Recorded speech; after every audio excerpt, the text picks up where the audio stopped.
មានព្រះរាជបុត្រមួយអង្គបានដួលសន្លប់នៅកណ្ដាលព្រៃដោយសែនជ្រៅនៅពេលនោះមន្ត្រីស្មោះត្រង់ម្នាក់ដែលបានបម្រើព្រះអង្គជាយូរមកហើយមិនស្ទាក់ស្ទើរសូម្បីតែបន្តិចដើម្បីសង្គ្រោះព្រះរាជបុត្រពីសេចក្តីស្លាប់គាត់បានកាត់សាច់ភ្លើរបស់ខ្លួនឯងយកទៅស្ងោរជាសពថ្វាយព្រះអង្គទីបំផុតព្រះរាជបុត្របានរស់រានមានជីវិតតែ19ឆ្នាំក្រោយមកព្រះរាជបុត្រនោះបានឡើងគ្រងរាជ្យជាព្រះមហាក្សត្រព្រះអង្គប្រទានរង្វាន់ដល់អ្នកមានគុណទូទាំងនគរអ្នកខ្លះបានមាសអ្នកខ្លះបានយួរអ្នកខ្លះបានដីធ្លីប៉ុន្តែព្រះអង្គបែរជាភ្លេចមនុស្សដែលធ្លាប់យកសាច់ខ្លួនឯងមកសង្គ្រោះជីវិតព្រះអង្គមន្ត្រីចាស់មិនបានតវ៉ាមិនបានទាមទារអ្វីទាំងអស់គាត់គ្រាន់តែលឺម្ដាយចាស់របស់ខ្លួនមានបញ្ហាក៏រត់ទៅកាន់ព្រៃជ្រៅដោយស្ងៀមស្ងាត់លុះព្រះមហាក្សត្រនឹកឃើញព្រះអង្គមានវិបដិសារីយ៉ាងខ្លាំងទ្រង់ដឹកនាំកងទ័ពទៅរកដោយផ្ទាល់ប៉ុន្តែមន្ត្រីចាស់មិនព្រមចេញមកជួបឡើយព្រះមហាក្សត្រគិតថាបើប្រឈមមុខនឹងសេចក្តីស្លាប់មនុស្សគ្រប់គ្នាច្បាស់ជាជ្រើសរើសការរស់ដូច្នេះទ្រង់បានបញ្ជាឲ្យដុតព្រៃដោយសង្ឃឹមថាមន្ត្រីស្មោះត្រង់រូបនោះនឹងរត់ចេញមកទទួលសាក់យួរនិងការសងគុណវីដេអូនេះឧបត្ថម្ភផ្ដាច់មុខដោយ AZA Express គឺជាក្រុមហ៊ុនដឹកជញ្ជូនទំនិញពីចិនជួយបង្រៀនទិញទំនិញពីចិនដោយខ្លួនឯងជួយឆាយទំនិញចរចាពីរោងចក្រផ្ទាល់ដោយឥតគិតថ្លៃ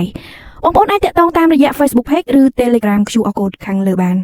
ភ្លើងបានឆេះអស់3យប់3ថ្ងៃលុះភ្លើងរលត់ព្រះមហាក្សត្រក៏ដើរចូលទៅក្នុងព្រៃដោយខ្លាចជាផេះនៅក្រោមដើមឈើមួយមានសាកសពមន្ត្រីចាស់និងម្ដាយរបស់គាត់អោបជាប់គ្នាពួកគាត់ត្រូវបានភ្លើងឆេះខ្លោចដោយមិនព្រមចាក់ចេញសូម្បីតែមួយជំហានព្រះមហាក្សត្របានលោតជង្គង់យំយ៉ាងខ្លាំងហើយកំណត់យកថ្ងៃនោះគឺជាថ្ងៃបុណ្យសែនក្បាលជ្រូកដែលក្រោយមកគេបានខ្លាចជាប្រភពដើមនៃបុណ្យឆេងមេងមនុស្សជាច្រើនគិតថានេះគ្រាន់តែជារឿងនៃភាពស្មោះត្រង់និងវិបដិសារីប៉ុន្តែនៅពីក្រោយមានមេរៀនផ្លូវចិត្តដ៏ជឿចាប់មួយមនុស្សតែងតែគិតថាអ្វីដែលខ្លួនចង់បានអ្នកដទៃក៏ត្រូវតែចង់បានដូចគ្នាព្រះមហាក្សត្រគិតថាយួរសាក់គឺជាការសងគុណដ៏ល្អបំផុតតែអ្វីដែលមន្ត្រីចាស់ចង់បានប្រហែលជាគ្រាន់តែជាសេចក្តីថ្លៃថ្នូរនិងភាពស្ងប់ស្ងាត់តែប៉ុណ្ណោះកុំយកអ្វីដែលអ្នកគិតថាល្អទៅបង្ខំឲ្យអ្នកដទៃទទួលយកព្រោះការស្រឡាញ់ការសងគុណនិងការយកចិត្តទុកដាក់មិនមែនផ្ដល់អ្វីដែលយើងចង់ផ្ដល់នោះទេឪពុកម្ដាយខ្លះស្រឡាញ់កូនខ្លាំងណាស់តែបង្ខំឲ្យកូនដើរតាមផ្លូវដែលខ្លួនជ្រើសរើសអ្នកខ្លះផ្ដល់ដំបូន្មានដោយចេតនាល្អតែភ្លេចស្ដាប់ថាអ្នកម្ខាងទៀតត្រូវការអ្វីសូម្បីតែទំនាក់ទំនងមនុស្សជាច្រើនស្រឡាញ់តាមរបៀបដែលខ្លួនចង់ស្រឡាញ់មិនមែនតាមរបៀបដែលអ្នកម្ខាងទៀតចង់ទទួលបាននោះទេត្រូវចាំថាការគោរពដ៏ពិតប្រាកដមិនមែនជាការបង្ខំឲ្យអ្នកដទៃទទួលយកអ្វីដែលយើងគិតថាល្អនោះទេតែគឺជាការទទួលស្គាល់ថាមនុស្សម្នាក់ៗមានរបៀបរស់នៅនិងតម្លៃខុសៗគ្នាហើយពេលខ្លះចេតនាល្អដែលគ្មានការយកចិត្តអាចធ្វើឲ្យអ្នកដទៃជឿចាប់បានមិនចាញ់ចេតនាក្រក់ឡើយផ្សែងភ្លើងចេញមេងអាចរំលឹកពីវិបដិសារីក្នុងអតីតកាលប៉ុន្តែការគោរពនិងស្ដាប់បេះដូងអ្នកដទៃទើបជាវិធីសាស្ត្រមួយដែលធ្វើឲ្យយើងមិនសោកស្ដាយនៅថ្ងៃក្រោយ